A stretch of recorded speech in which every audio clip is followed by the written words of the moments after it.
We're back with another full card prediction.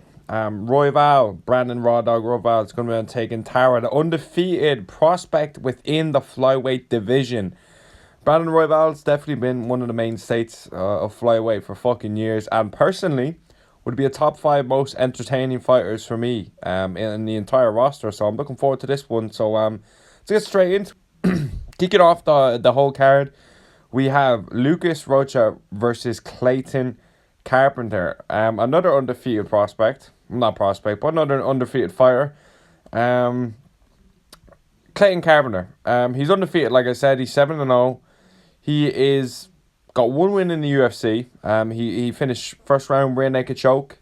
The dude doesn't have that much experience, to be quite honest with you. He has fuck all fights. Like he came on the Contender Series at 4-0.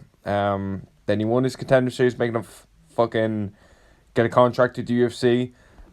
He fought back in, I believe, it's been a while since we've seen him fight. Actually, it was February last year since we've seen that guy fight.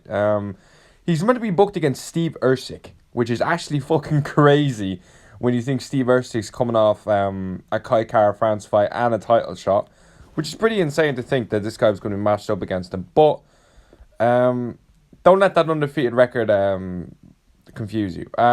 Both of these guys are Contender Series. Lucas is coming out the Contender Series in his last fight. That was October, so it's been over a year, just about to be a year since we've seen him in the octagon. I'm going with Clayton Carpenter on this one. He's finished every single fight bar one, which is in the LFA, so I think he's going to get this one done. I just think he's a bit more like, he's not as active, but I think he's got a lot of speed behind him. I think he's got good pace. He's got good cardio. I think he's going to be able to just find the right shots. And he loves to finish. You know what I mean? Pause. He loves to finish fights. And I'm going to go with him on that one. Next up, we have Dan Argetton versus Cody Hatton. Cody Hatton's on actually a bit of a tear at the moment. He beat Billy Brand in the Contender Series. He's been on a good fucking, I think it was 5-fight win streak. His only loss is to Steve Ercik in a outside promotion. Dan Argetton's kind of got a similar record. He's 9-2. He's got a win in the UFC, but he's coming off a loss, guillotine, in the second round against Gene Basamato. I don't know, fucking butchered that name, but it's not. He's not really won. Neither of these guys have beaten anyone. You know, these are fucking fight night prelims for a reason, to be quite honest with you. But I'm going to go with Cody Hatton on this one. He's coming off fucking great form. Like, he's picking up first and second round finishes, left, right, and center. His only losses to Steve Ercik, and that wasn't even when he was in the UFC. That's fucking years ago. So, I think Cody Hatton's going to get this one done. I'm going to go with a second round rear naked choke, because he's been on a rear naked choke finish. So why not go for that one? Yeah. Next one. Junior Taffa versus Sean Sheriff. Junior Taffa is kind of like really heavy-handed. To be honest with you, like a lot of heavyweights, they're really heavy-handed, yeah, but I just don't see the fucking skill in them. Like, I don't see the skill in them at all. And I think just like Junior Taffa is a fucking prime example of that. I do think he's going to pick up this victory. He is fighting someone undefeated, but it is on very short notice for him. He hasn't got a win. He's not even in the UFC. He fought a month ago. The Sean Sheriff, but I think Junior Taffa is going to knock him out, to be honest with you. He's got a fucking shit record, but, yeah, I'll go with him by first round KO. Next up, Corey McKenna versus Julia Pilastri. I've watched Corey McKenna for quite a bit of time now. Watched her back in the Cage Warrior days. She's fighting someone who's coming off a loss in their UFC debut. And I think Corey McKenna is going to get this one done. She has kind of let me down in the past. Not let me down, but like I have picked her to win fights. And then she came on the Contender Series, I believe, after Cage Warriors, which was a good way to get into the UFC. She's 3-2 in the UFC. She hasn't really fought any of the bigger names within the division. And she's not really been a massive name. She's been a good name to have on the London cards, like the UFC London cards, but hasn't really been much apart from that. But I think she'll get this one done by decision. I think she's got a lot more experience, which is valuable. She's been in the UFC for years. You know what I mean? That 8-3 record. She's come off the Contender Series. Like, she's got a lot of fights in the UFC. Not a lot, but she's got a decent amount of fights in the UFC. So I'll go with Corey McKenna on this one. I think he's going to be able to get this. She is going to be able to get this one done. Next up, Jonathan Pierce versus Pat Sabatini. I'm going with Jonathan Pierce on this one. I like Jonathan Pierce. I think he's good. Like, he was on a really good run there for a while. Like, I've been watching fucking Pierce for fucking years. He went on a really good run there for a while. I saw him fight firstly back in 2021. That's when I really started to kind of notice him. You know what I mean? He got a good win against Christian Rodriguez, Omar Morales. Sorry. Then he kind of hit a bit of a wall lately. Like, he's lost to David Onoma, which isn't a terrible loss. David Onoma is actually quite decent. Then he lost to Joanderson Brito, which was by a ninja choke as well. That's a bad loss. Like, this dude was originally scheduled to fight Bryce Mitchell. And that's a big step up. Like, you know what I mean? But like, even Christian Rodriguez, he picked up a good win against Raul Roches Jr., you know, derailing the hype train, which I actually picked him to win that fight as well, which is actually a mad thought. But yeah, Pat, you know, he's coming off a good kind of few grapplers, but like Fury Pro grapplings, but he's coming off an actual loss to Diego Lopez, which, you know, there's no shame in losing to Diego Lopez. Like, he's beat Lucas Almeida, which is a good win, you know, TJ Lamari as well. So he's got some decent wins, but I think Jonathan Pierce, he has got experience, and I do think he's got a good skill set behind him. So that's why I'm kind of picking Jonathan Pierce. I could see Pierce getting him out of there, but I wouldn't be betting on it. But so I'll go with a Jonathan Pierce decision on that one, kind of like a 30-27. Just kind of showing he's a better fighter. But next up, Nico Price, the guy that Rock bought a house for, versus Tima Garimbo. I'm going to go with Garimbo on this one. I think he's going to lay hands on him. I think he's going to get this one done.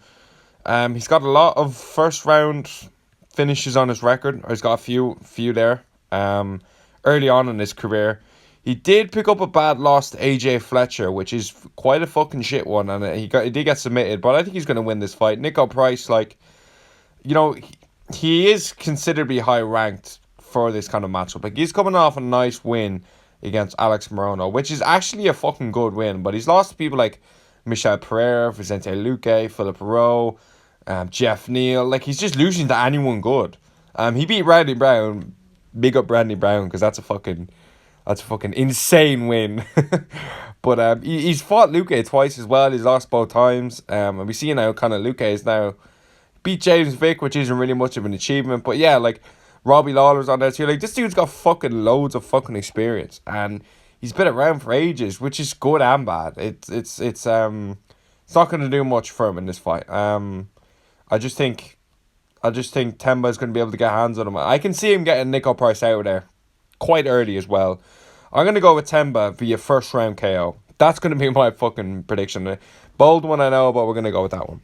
Next up, Ramazan Bekterov versus CJ Varga. I'm going to say Varga. I'm going to go with that one. CJ Varga, you know, he's kind of been like hit and miss within the UFC. Like, he hasn't really got any great wins. You know what I mean? He's picked up some losses along the way. Ramazan Temirov, 17-2. He's not fought in the UFC.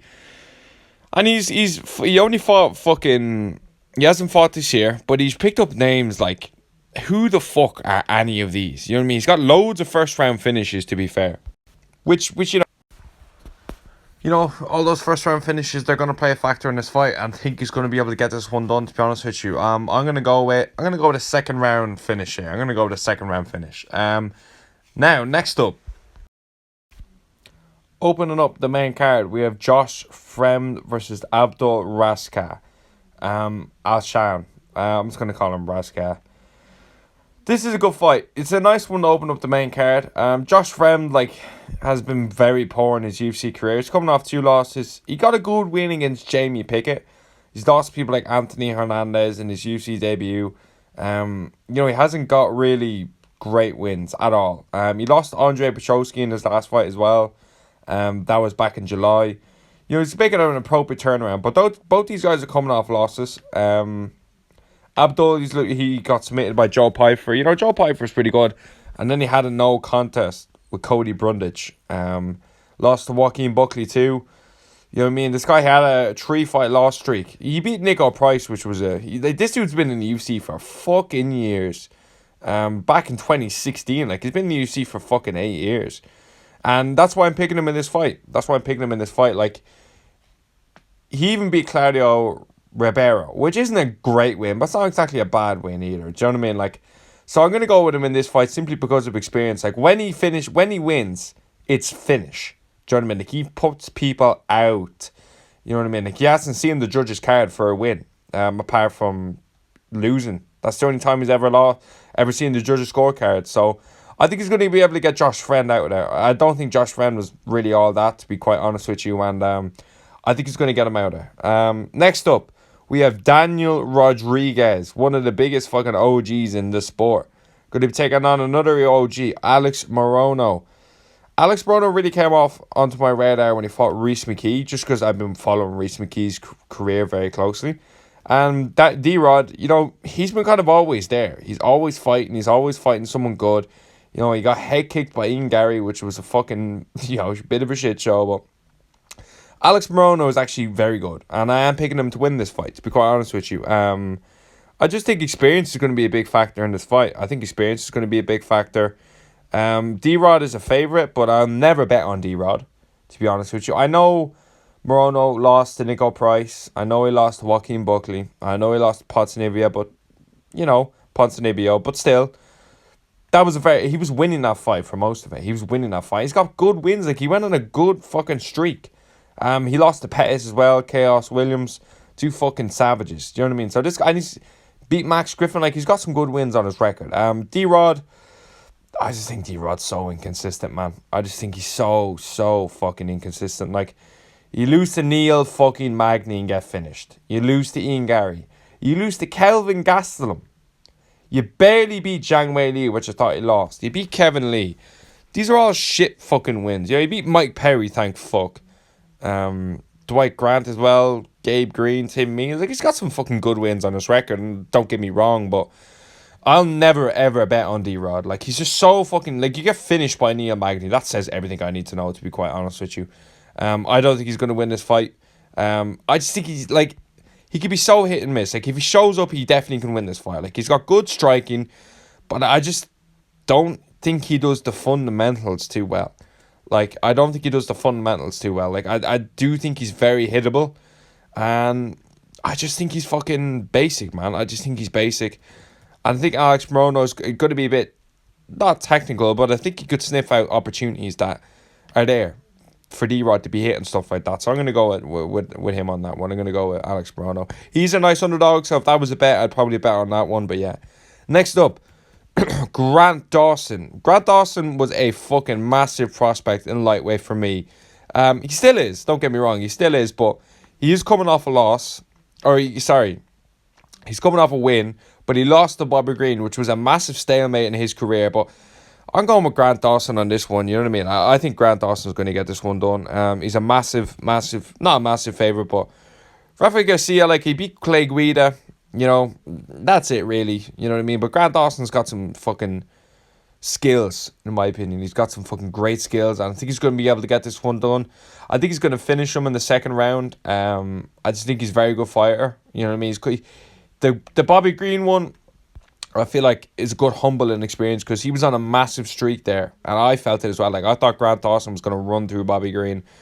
Did not end up that way, but I think he's going to learn from those kind of errors he makes, and I think he's going to be able to get this one done. I'm going to go with Grant Dawson by second round finish, up against the cage, drops him, and then grounds and pounds him out. Next up, Jared Gooden versus Chidi versus Nikonjia. This is a good fight. I like this fight. Jared Gooden's had a lot of fucking fights in his career. He's had a lot of fucking fights in his career. Like, he's 23-9. I think he's got a lot of experience. You know what I mean? Like, it mightn't be as much experience in the UFC, but like, the dude's been around since fucking 2012. You know what I mean? Like, he's got so many fucking fights on his record, but just doesn't really have it within the UFC. Now, he is coming a second round finish. That's why he's coming off Wellington Tamara. You know, he's only got one He came off a decision loss after that, but he picked it up again and got a nice little win in the UFC. Shitty. I'm sorry. Shitey. Sorry, mate. He's coming off a nice win against Reece McKee, but he was on a bit of a shit run there. He came off three losses, two finishes within the first round, so he needed to pick it up. And Reece McKee split decision.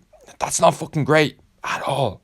Like, Reece McKee's very beatable, so I'm gonna go with Jared Gooden on this one. To be honest with you, I think he's got a nice amount of experience where I think he's gonna be able to learn. Like, a lot of people, like, they might see that and think, oh, that's kind of looked at as he's got a wear on the tires.